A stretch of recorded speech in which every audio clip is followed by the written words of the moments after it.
अध्याय 2 भारतीय संविधान में अधिकार अधिकारादेश अधिकार वे हक है जो एक आम आदमी को जीवन जीने के लिए चाहिए, जिसकी वो मांग करता है। अधिकारों का घोषणा पत्र देश अधिकतर लोकतांत्रिक देशों में नागरिकों के अधिकारों को संविधान में सूचीबद्ध कर दिया जाता है। ऐसी सूची को अधिकारों की घोषणा पत्र कहते हैं, जिसकी मांग 1928 में नेहरू जी ने उठाई थी। भारतीय संविधान में मौलिक अधिकारादेश भारत के स्वतंत्रता आंदोलन के दौरान क्रांतिकारियों स्वतंत्रता नायकों द्वारा नागरिक अधिकारों की मांग समय समय पर उठाई जाती रही। 1928 में भी मोतीलाल नेहरू समिति ने अधिकारों के एक घोषणा पत्र की मांग उठाई थी। फिर स्वतंत्रता के बाद इन अधिकारों में से अधिकांश को संविधान में सूचीबद्ध कर दिया गया। 44वें संविधान संशोधन द्वारा संपत्ति के अधिकार को मौलिक अधिकारों की सूची से निकाला गया। सामान्य अधिकारादेश वे अधिकार जो साधारण कानूनों की सहायता से लागू किए जाते हैं तथा इन अधिकारों में रारांद कानून बनाकर के परिवर्तन कर सकती है। मौलिक अधिकारादेश वे अधिकार जो संविधान में सूचीबद्ध किए गए हैं तथा जिनको लागू करने के लिए विशेष प्रावधान किए गए हैं। इनकी गारंटी एवं सुरक्षा स्वयं संविधान करता है। इन अधिकारों में परिवर्तन करने के लिए संविधान में संशोधन करना पड़ता है। सरकार का कोई भी अंग मौलिक अधिकारों के विरुद्ध कोई कार्य नहीं कर सकता।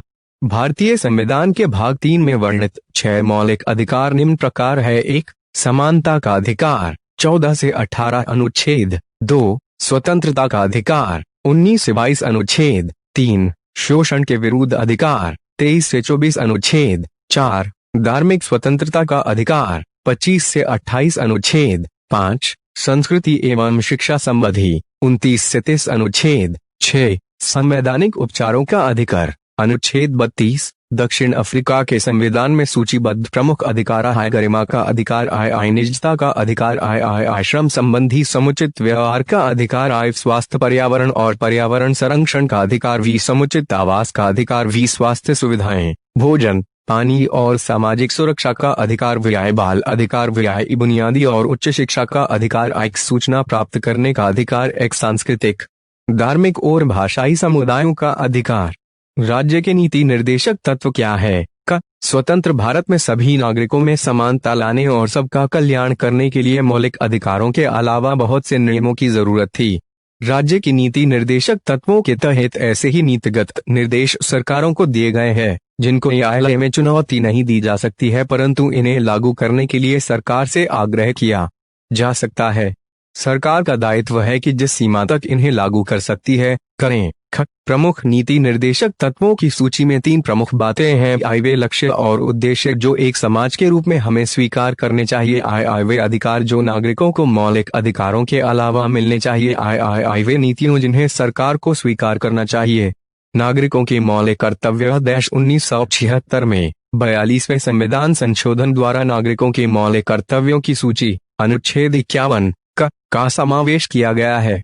इसके अंतर्गत नागरिकों के 10 मौलिक कर्तव्य निम्न हैं। 1. संविधान का पालन करना, राष्ट्रध्वज और राष्ट्रगान का सम्मान करना, आय राष्ट्रीय आंदोलन को प्रेरित करने वाले उच्च आदर्शों को हृदय में संजोए रखना और उनका पालन करना, आय भारत की संप्रभुता एकता और अखंडता की रक्षा करना, आय राष्ट्र रक्षा एवं सेवा के लिए तत्पर रहना, वी नागरिकों में भाईचारे का निर्माण करना, वी हमारी सामाजिक संस्कृति की गौरवशाली परंपरा के महत्व को समझे और उसको बनाए रखें, वी आय प्राकृतिक पर्यावरण का संरक्षण करें, वी आय वैज्ञानिक दृष्टिकोण मानववाद और ज्ञानार्जन तथा सुधार की भावना का विकास करें, आय सार्वजनिक संपत्ति को सुरक्षित रखें, स्वच्छ भारत अभियान को सफल बनाएं और हिंसा से दूर रहें, व्यक्तिगत और सामूहिक गतिविधियों के सभी क्षेत्रों में उत्कर्ष की ओर बढ़ने का प्रयास करें।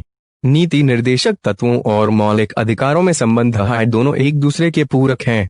जहां मौलिक अधिकार सरकार के कुछ कार्यों पर प्रतिबंध लगाते हैं, वहीं नीति निर्देशक तत्व उसे कुछ कार्यों को करने की प्रेरणा देते हैं। मौलिक अधिकार खास तौर पर व्यक्ति के अधिकारों को संरक्षित करते हैं, वहीं पर नीति निर्देशक तत्व पूरे समाज के हित की बात करते हैं। नीति निर्देशक तत्वों एवं मौलिक अधिकारों में अंतर्देश मौलिक अधिकारों को कानूनी सहयोग प्राप्त है, परंतु नीति निर्देशक तत्वों को कानूनी सहयोग प्राप्त नहीं है। अर्थात मौलिक अधिकारों के उल्लंघन पर आप न्यायालय में जा सकते हैं, परंतु नीति निर्देशक तत्वों के उल्लंघन पर न्यायालय नहीं जा सकते।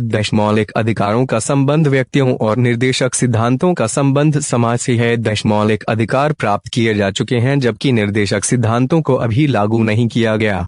प्रश्नावली 1 अंकीय प्रश्न। प्रश्न 1 अधिकारों का घोषणा पत्र किसे कहते हैं?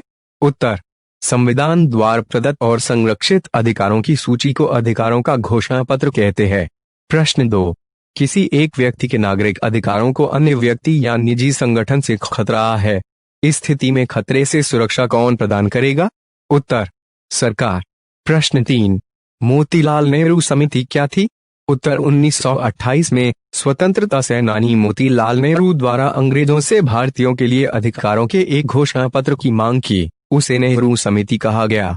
प्रश्न 4, सामान्य अधिकार किसे कहते हैं? उत्तर, अधिकार जो साधारण कानूनों की सहायता से लागू किए जाते हैं। प्रश्न 5, मौलिक मूल अधिकारों से क्या अभिप्राय है? उत्तर, क्योंकि यह व्यक्ति के बौद्धिक, नैतिक एवं आध्यात्मिक विकास में सहायक होते हैं।